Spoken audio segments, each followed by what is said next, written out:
Как да поддържаме аквариумът чист? Чистият аквариум гарантира здравословна среда за рибите.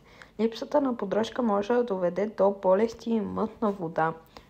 Основни методи за поддръжка. Редовна смяна на водата 20-30% от водата веднъж седмично. Използване на устоява вода или с препарат. Почистване на стъклата и декорации.